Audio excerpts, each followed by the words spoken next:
Hello, lovely friend. I am Dr. Mary Barson. And I'm Dr. Lucy Burns. We are doctors and weight management and metabolic health experts. and this is the Real Health and Weight Loss Podcast. Good morning, my gorgeous friends. How are you all today? I have a special treat for you today, and Dr. Mary's not with me, but instead I have a gorgeous woman, Amanda Moore, who has recently done our 12-week mind-body rebalance, but I wanted to get her on the podcast because she has a remarkable journey and a transformation in her health. So I thought it would be awesome if she was able to share that with you. So good morning, Amanda, and welcome to the podcast. Good morning, Dr. Lucy. It's great to be here and a little bit fun and surreal to be actually part of the podcast rather than listening to it. I know. Well, I did hear you just saying that you've been binging it, and it often feels like that. I remember when I first, I used to listen to this podcast called The Two Keto Dudes, and I was listening to it one day on the way to the airport when I was going to a low carb conference. And listening. It was again, right, maybe 5 or 6 years ago when I was fairly new to this whole hoo-ha. And then I went and met the keto dude. He just happened to be at the conference. I'm going, oh my God. So yeah, I was a tiny bit kind of, fangirling. So yeah, I do get it. So, gorgeous one, tell us a little bit about your journey. Tell us what was happening for you.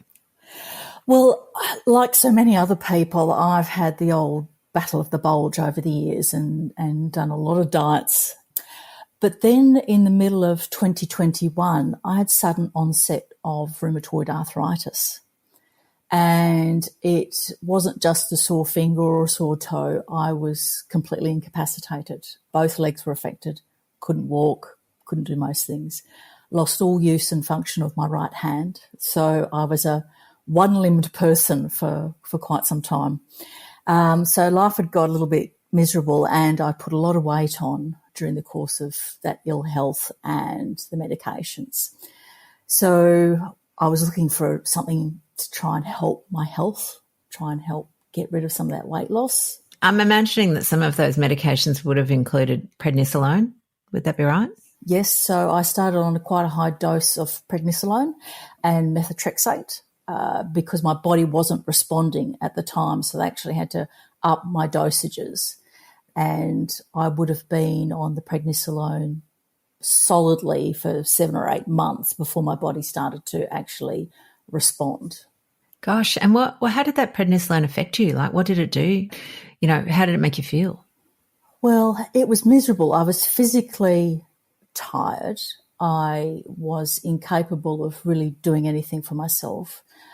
Brain fog, like I lost a lot of mental capacity during that time, and generally felt mentally and physically unwell to a point that I've never known in my life. It was really quite grim because we have our own business, so it wasn't just that my husband was picking up the load at home, but it was also happening at our business. So it was grim. Yeah, grim. Gosh, that's a very powerful word. And I think, what you've just described there is what happens to us when our health, which most of us take for granted, is suddenly taken away from you. Yeah, absolutely. And it happens so quickly too. And you sort of bumble along in life and think, oh, well, I can work on the weight loss or I can work on my mental health later. But then sometimes, bang, it happens overnight and you don't have a choice to deal with it. No. And look, autoimmune conditions, are ever increasing. I remember seeing lots of people in my practice with various autoimmune conditions, of which rheumatoid arthritis is one of them.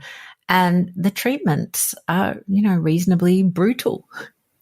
Yeah, and there's really nothing for it. You sort of, you go to the specialists and it's like, well, these are our tools. And at that point, you have no idea what's going on. So it's, yes, just give me anything and everything to help this autoimmune condition resolve itself, or at least get to a point where the inflammation's under control.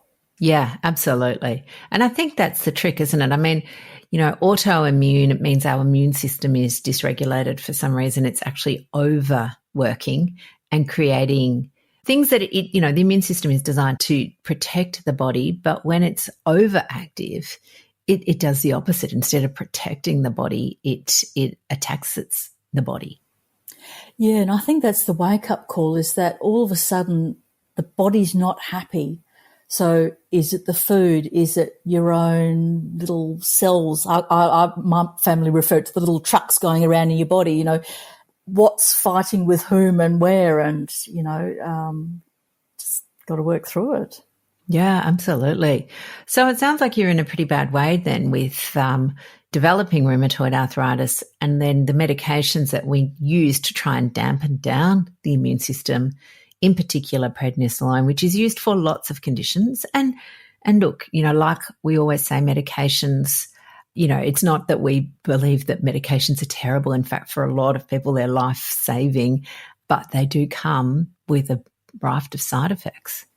Yeah, and I mean, you know, the choice between losing lots of hair, which is what I did, and, you know, some of the weight issues that came with it were far less important at the time than dealing with the situation that was at hand.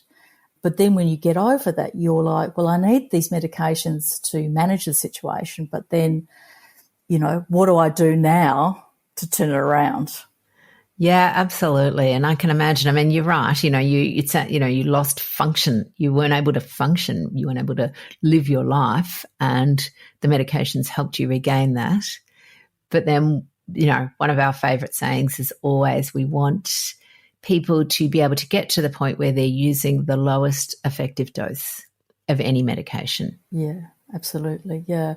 And I mean, once I'd got over the worst of it, I was still dabbling in the prednisolone. I'd still have the occasional, you know, issue with a wrist or an ankle or the knees. And so the prednisolone was always there in the background, needing to be tapped into. Yeah, absolutely.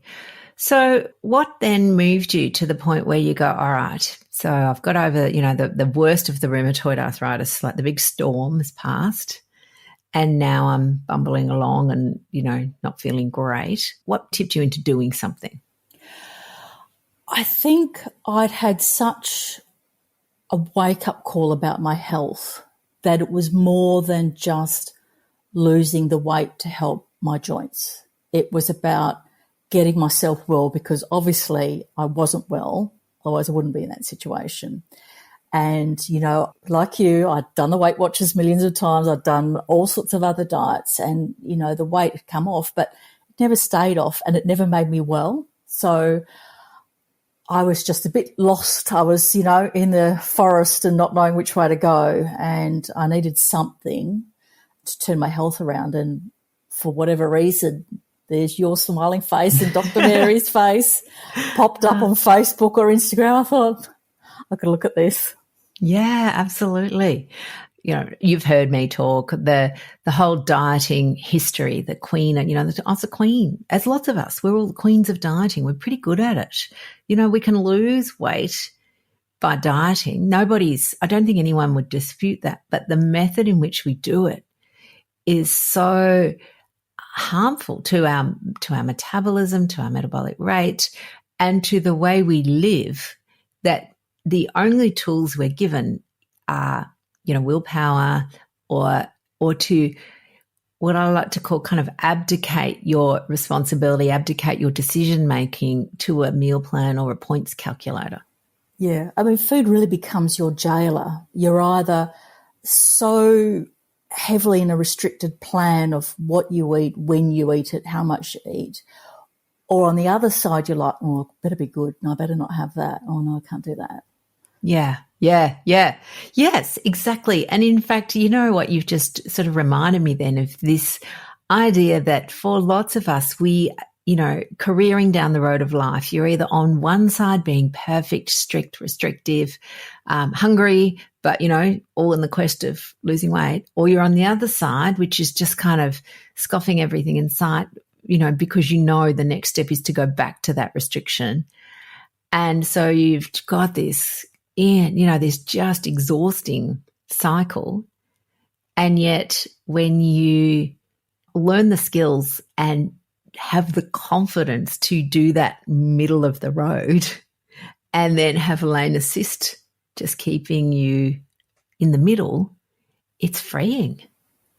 Yeah, not having fatigue and exhaustion, you just, I thought that was a normal part of life. I mean, I was joking with Nikki yesterday that I'd have 8-10 coffees a day in the office.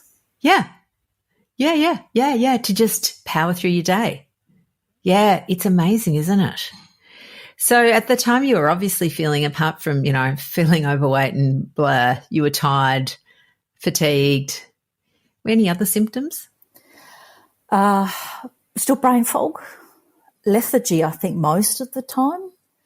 And then I think more so it's that feeling of being lost.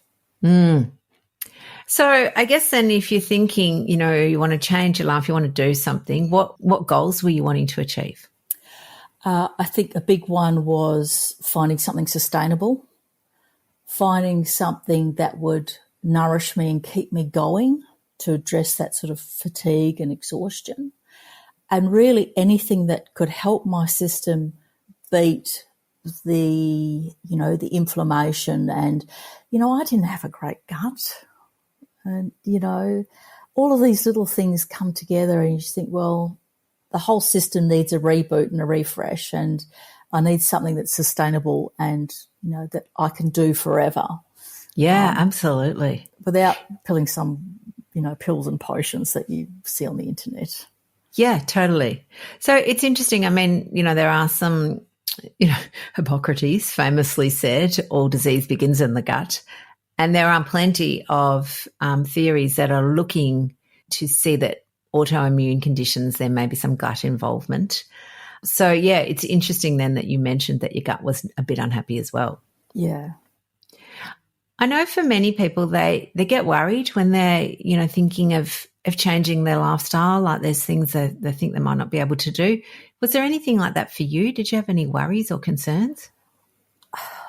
I think probably that I'd done so many diets before that it wouldn't work. And I went initially in with the view that it was a diet. But then I had a little episode in the August before the 12-week rebalance started, and I thought, oh, sugar, okay, I'm just going to join because I can't face another 6 months of terror. Right. Okay. Interesting. What was the little episode? So I had terrible pains in my stomach. It was almost like someone was stabbing me, and that would be from a certain movement or having a sip of tea. And my inflammatory markers did a bit of a spike. So I have monthly blood work, and my rheumatologist was on the phone and, you all right? And I'm like, oh, well, actually. It's interesting, isn't it? We often talk about this concept that people will change when the pain of staying where they are becomes greater than the pain of moving away from that. So for a lot of us, we will tolerate things. We'll tolerate our dodgy guts, we'll tolerate some joint pain, we'll tolerate, not being able to put our shoes on or something like that, until there gets a certain point where you suddenly go, actually, I can't tolerate this anymore. I need to do something. Yeah. And it really was, for me, the mind went, okay, you've been tossing this idea up for a couple of months, because I first saw you in the May one, May 12 weeks was coming out. I thought, oh, not sure, and then as soon as my mind goes, yep, I need to do something, that was it. There was no stopping. Just, enroll and do it. Excellent. And so what's happened to you since? Well, it's been quite amazing, I think. The freedom, like all of a sudden you're having to use your brain and make your own decisions around food. And I've no longer sort of grazing looking for food, don't have the afternoon sort of fatigue.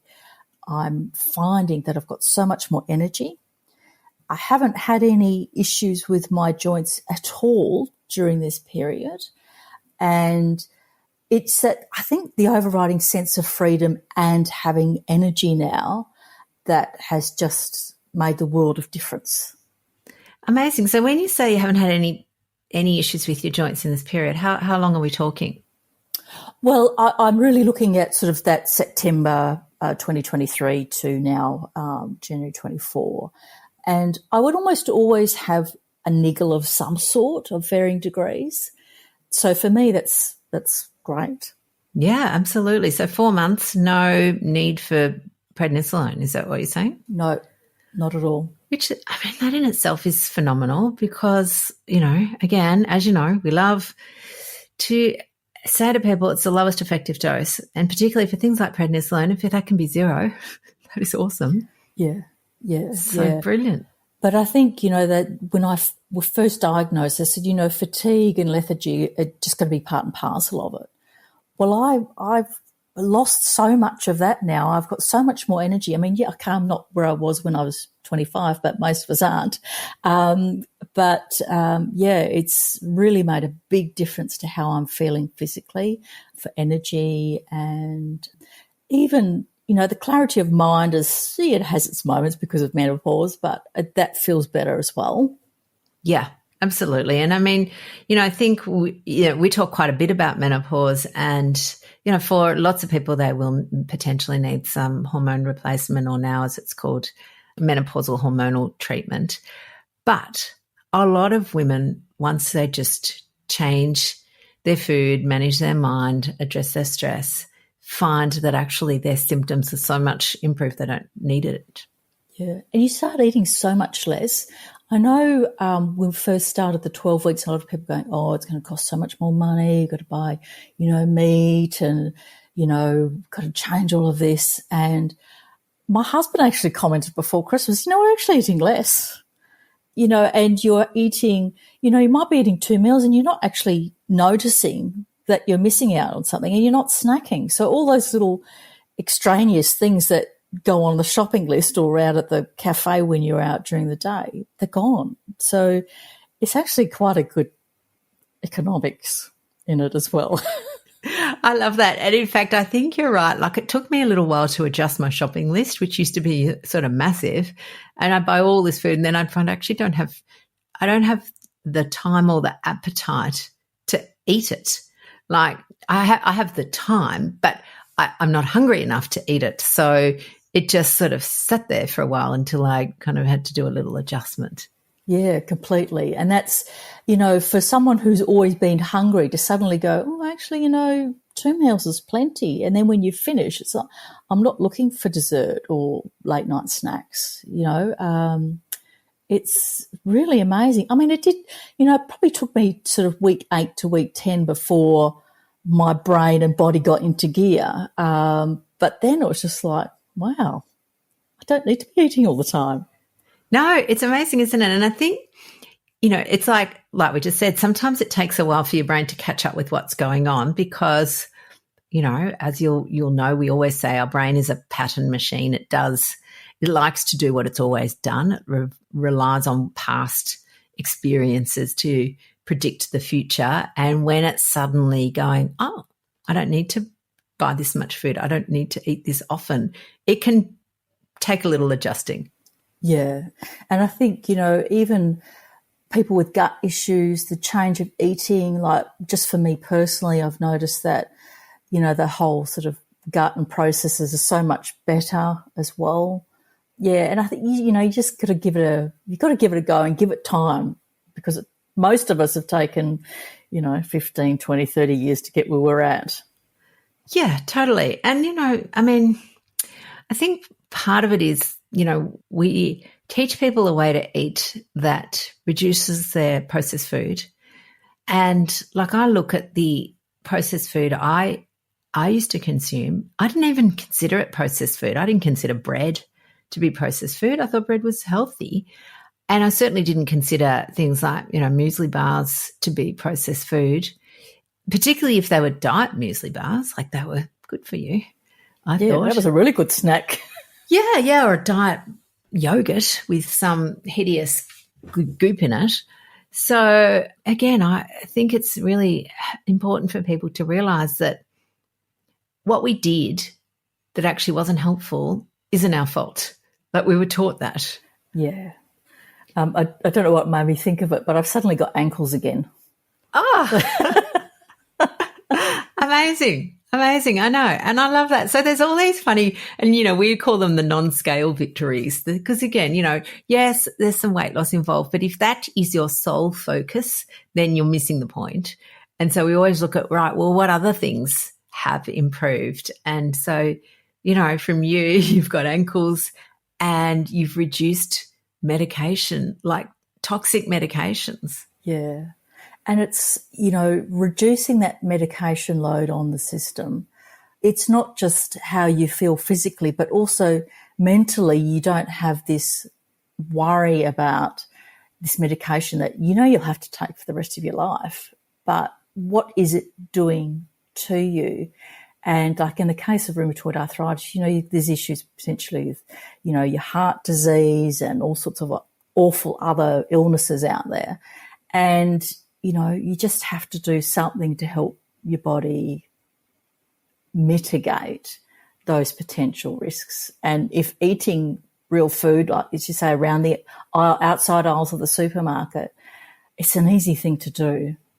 It is. Once you've got the easy strategies, once it becomes second nature, it's just then easy peasy. Yeah, absolutely. Yeah. And I guess one of the other things that can be really important, and you alluded to this right at the very start, is looking at things like stress and the effects that stress plays on your body and on diseases. How are you going with managing that these days? Oh, stress is still my kryptonite. I work full time and I have a fairly intense job. And so for me, stress is there all the time. And it's the thing that will wake me up at night. So I'm really needing to work on the hypnosis and just trying different things to mitigate that. But I think for me, that's probably the more difficult one than the food. Yeah, interesting. It's interesting. And I think, you just described it beautifully. Like there's things that, and we call them external stressors. So that's busy work or demanding jobs or, for some people it's little kids waking up. Like there's things that you can't change. But what we can do is change the way we react to them and the way in which our brain and body is affected by them. And so, coming up with various skills for that. And I think maybe some people forget it is a skill to learn how to meditate or how to listen to hypnosis or how to do tapping, which is one of our other things we teach people, or how to just, in fact, as busy, high-achieving women, how to learn to just stop.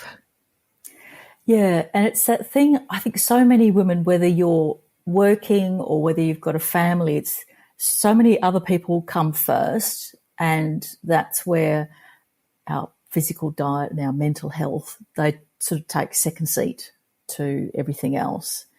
And one thing that I've been learning through some of the hypnosis and the 12-week program is to go, well, hang on a minute, you're not much use to anyone if you're not around. You got to start looking after yourself. Absolutely. Maybe we should call it the 12-week Put Yourself First program.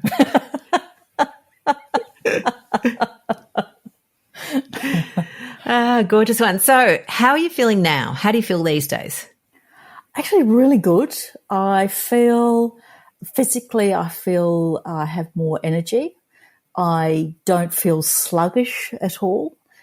I feel empowered to actually make decisions when I'm out at a restaurant or at a family gathering, whereas before there was either no thought or you better not do that.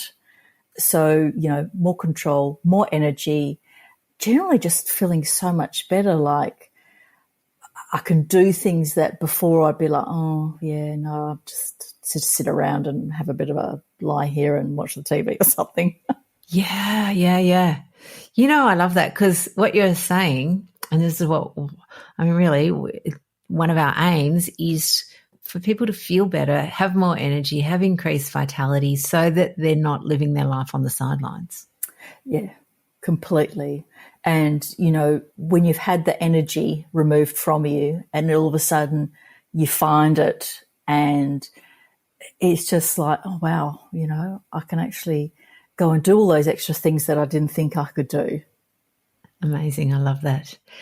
So lovely. If you had a top tip for somebody who's new, who's thinking, you know, I need to do something, I've got brain fog, I've got no energy, my joints are sore, what would be your top tip for them?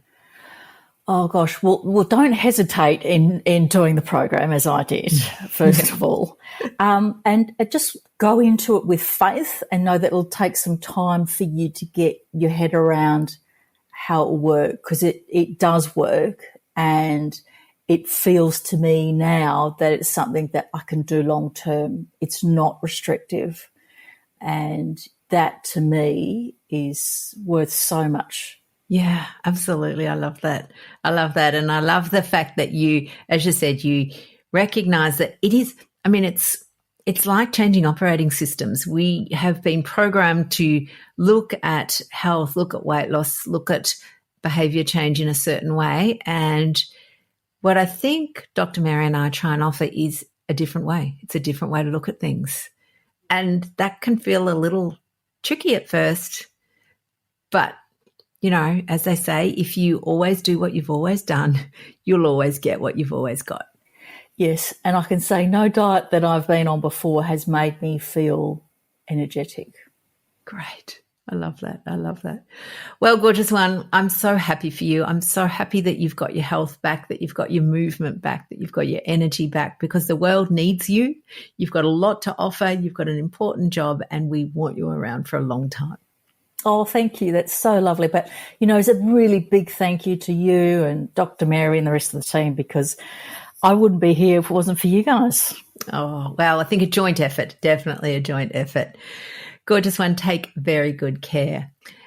Lovely listeners, that's it for me this week, and I will catch you next week. Have a wonderful week, and we'll see you soon.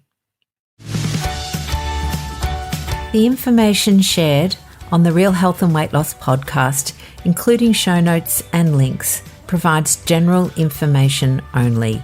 It is not a substitute, nor is it intended to provide individualised medical advice, diagnosis, or treatment, nor can it be construed as such. Please consult your doctor for any medical concerns.